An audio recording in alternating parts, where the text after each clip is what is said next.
real quick. What's going on, everybody? Welcome to a very, very late edition, at least for us, all right? Well, it's past fall's back time, so we got to make this quick. But like, we want to come on here and just kind of talk about what's been going on over the last, 4 hours since the NCAA women's basketball champion was crowned to the LSU Tigers, defeating Iowa for the 2023 national title. I almost want to say it was a great game, but it was just marred by the refs. Right? It was terrible. Like the referees really kind of ruined that game from start to finish. Really, I mean, we didn't get a chance to. They didn't give them a chance to play, but we can talk about that in a minute. That's going to be that and that's a major topic because I feel like we get the chance to see the best go against each other without the interruption of the referees. But real quick, let's introduce ourselves. Welcome to the Two Men Front, where we give you guys the best sports content out there as much as we can. We have the Fall from Objectively Biased Sports, myself, Be Easy, Brian from Be Easy Sports and Entertainment, and we are the Two Men Front. And before we begin, we want you guys to please subscribe. Go on YouTube. Go ahead and use the QR code. What was that?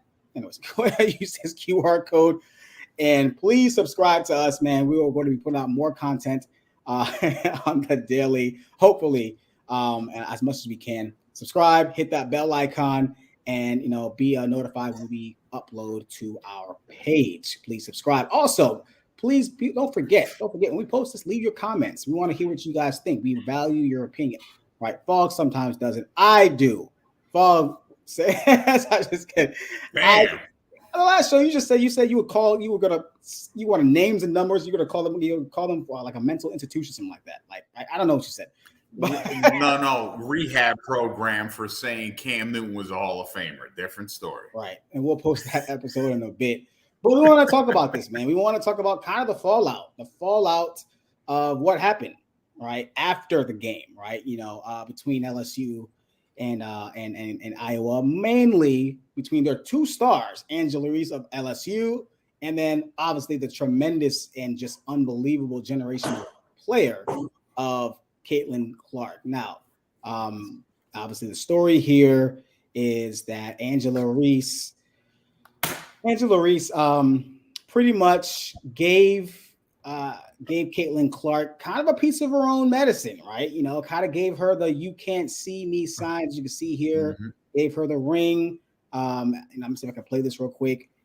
Gave her the "you can't see me" sign. That's what Catlin Clark has been doing pretty much all year, and it got a lot of reaction, Fog. It got a lot of reaction. We're gonna get into it to why and why it got a lot of reaction, but it's kind of taken away from the championship game, right? It's kind of taken away from LSU. It kind of sucks because we want women's basketball to evolve, right? And women's basketball is a big topic, right? No one pays attention to it. It doesn't get enough love and all this other stuff.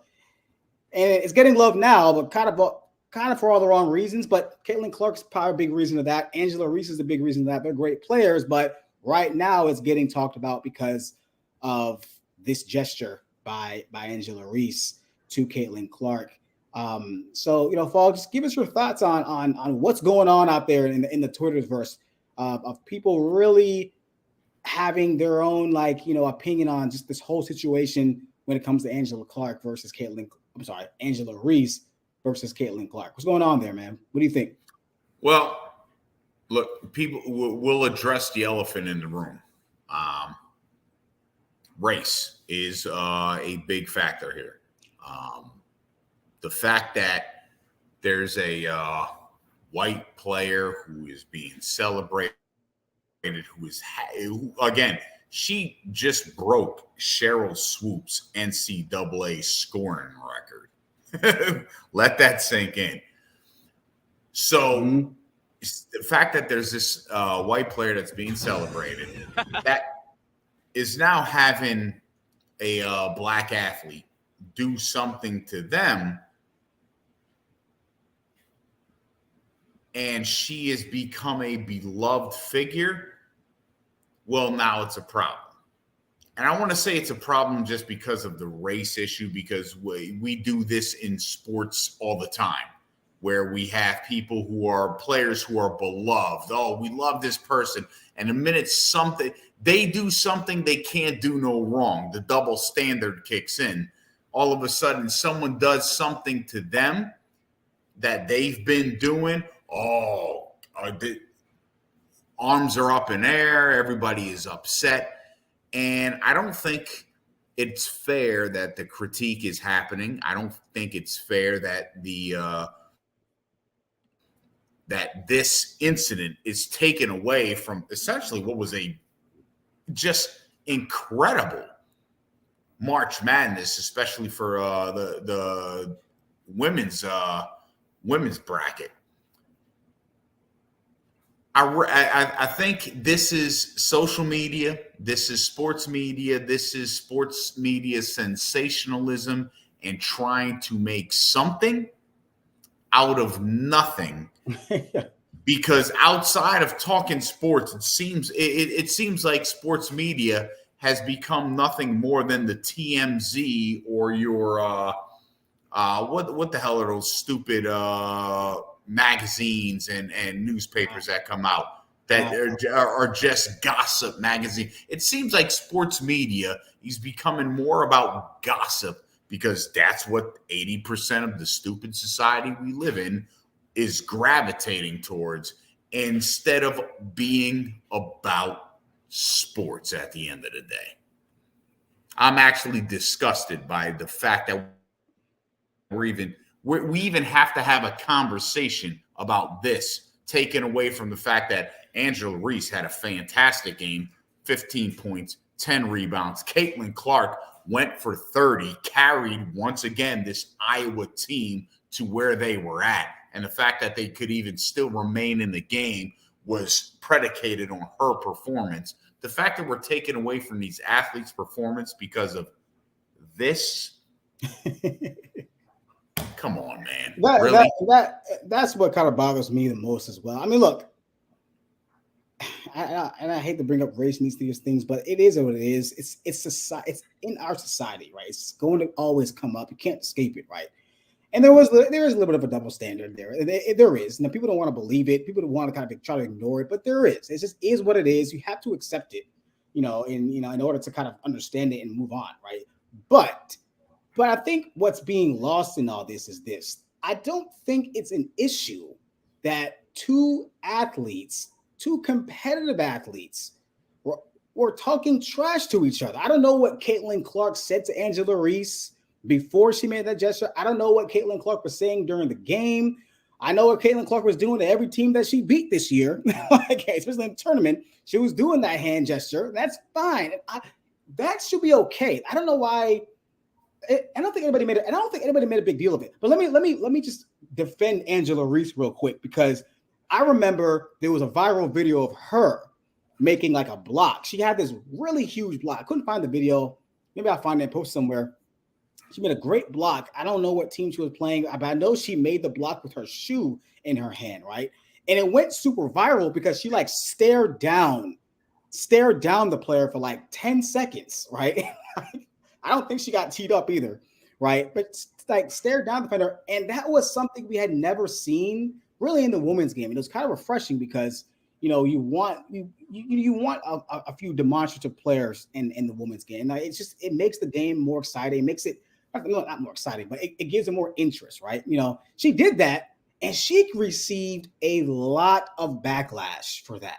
Now, people are gonna say that, oh, well, like, she's still beloved, and I didn't see that. Well, if you didn't see it, then you're not really paying attention, because if you went on these comments and message boards, when she did that, they were saying some pretty disgusting things about her, right? In terms of her character, in terms of what she did, in terms of who she was, in terms of everything, right? And it was pretty bad, right? So she's like this demonstrative player in college basketball who really is unapologetically, really, and I'm proud that she's doing that, because who cares? People think she still was that same person. And here comes Catlin Clark, and I'll be the first to tell you I didn't know who Catlin Clark was until about a month ago, right? So I'm not gonna lie to you, but I do know that she was doing this a lot during the season. That you can't see me, very demonstrative.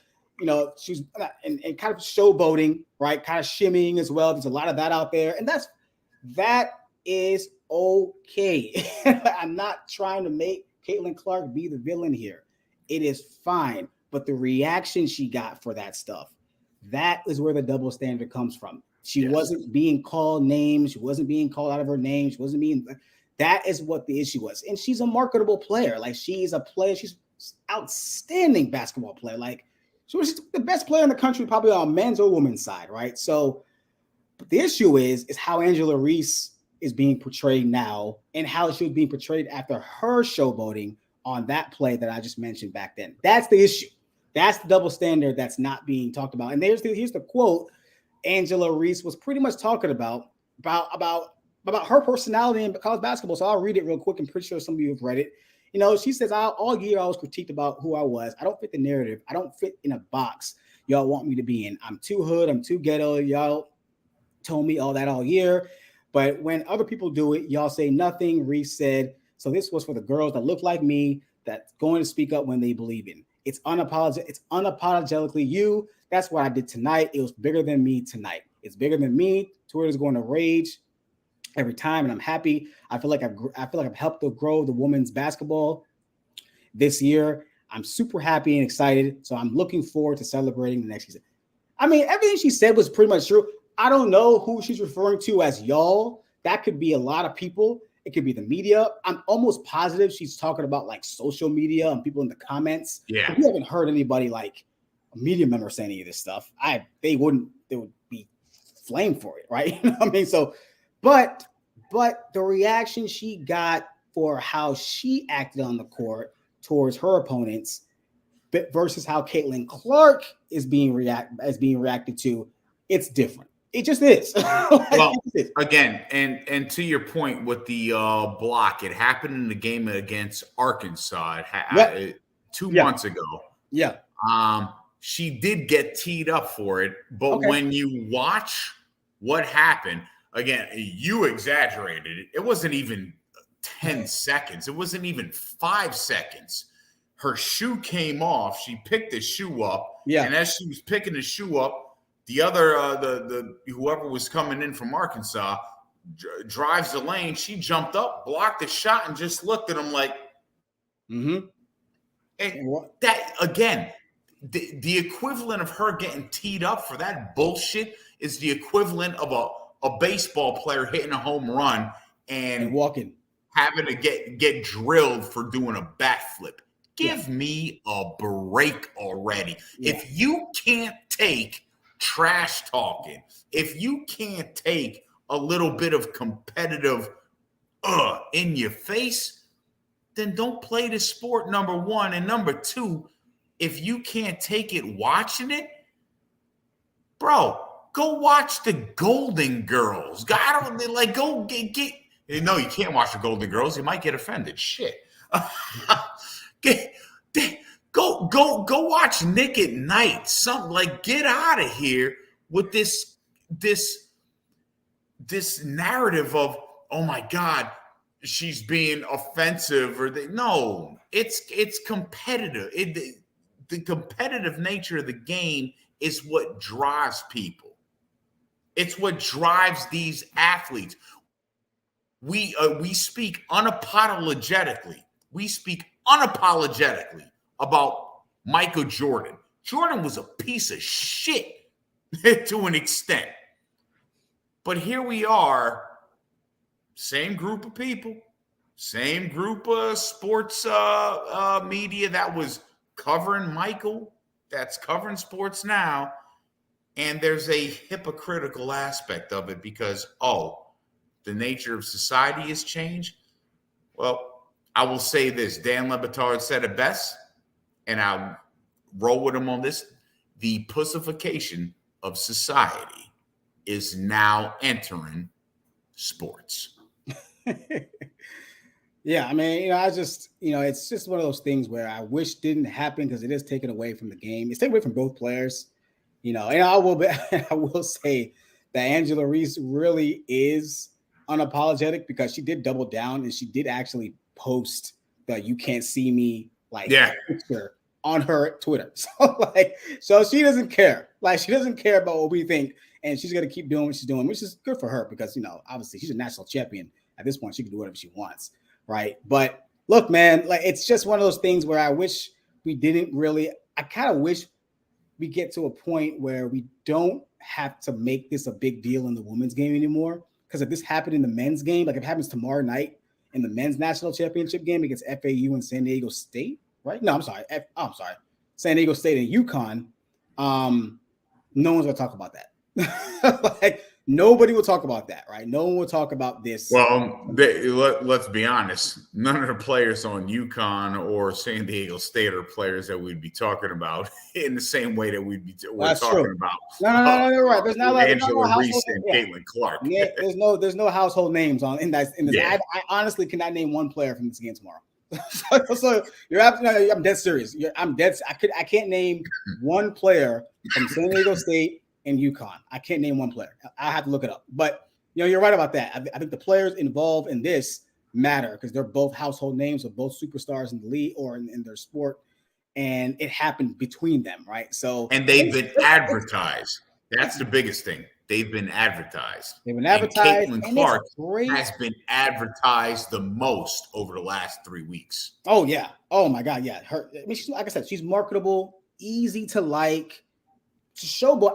It's one of the reasons why I love Steph Curry because he showboats right in your face and then backs it up, right? So like, I'm okay with that. Steph Curry does it. People don't like him for it. Some people don't like him for it in the league, but he doesn't care, right? He doesn't care. And Catlin Clark was doing that. But I will say that, like, look, if you dish it out, you better be able to receive it, right? I mean, and it sounds like she is based on Max's quote. Catlin Clark gave LSU all the respect, right? All the respect, tremendous season. She does all the right things. She seems like she's a great person and she respects LSU. And even Angela Reese did the same thing for Catlin Clark. Said she's a tremendous player. So let's not pretend. Let's not try to pit them against each other, right? That's just not right. They are. I don't know if they're cool or not, but they respect each other. They've already said it. Listen. Right? Respect, you can draw a line of respect because at the end of the day, when you're in a competitive sport or doing anything competitively and you're in the heat of the moment, anything goes. Anything can happen. Yeah. And in the heat of the moment, that's what was done. Yep. Why is it such a big? If the person it got done to is going, hey, I respect the hell out of her and the team. They did a great job. They beat us. They were the better team on the court. Why are you so offended by it? I don't know. Just saying, people, time to look in the mirror. Yeah. That's true. That's a good point. Very good point there. But yeah, we'll just close it at that. Congratulations to LSU, by the way. Like, congratulations to Mulkey. What's her first name again? I forgot her first name. Goodness gracious. I forgot her first name. But Coach Mulkey of LSU. So congratulations to LSU. Congratulations to Iowa. Like, it seems like they were like low-key a Cinderella. I don't think many people thought they would get here. Catlin Clark, congratulations to her. She is probably one of the most marketable players in all sports right now. Like right now. And that includes, at least in college sports, right? So she's going to benefit from this, obviously. Angela Reese, congratulations to her. Like, congratulations to everybody who was involved in this national title game. That was kind of ruined by the referees, right? So, but, before we go, please, obviously, leave your comments. We really want to hear what you guys have to say, right? That's one. And then please do us a favor and don't forget to subscribe to our channel. Take your phone out, QR code this bad boy, hit the bell icon, wait for us to post more great videos like this for you to enjoy, and make sure you put those notifications on as well. Go ahead and pause the video if you need to make sure you're able to get this QR code. But that's gonna do it for us tonight. Obviously, Be Easy, Brian and Drew from Be Easy Sports, The Fog. We are two-man front. Thank you guys for watching, and we'll see you guys next time.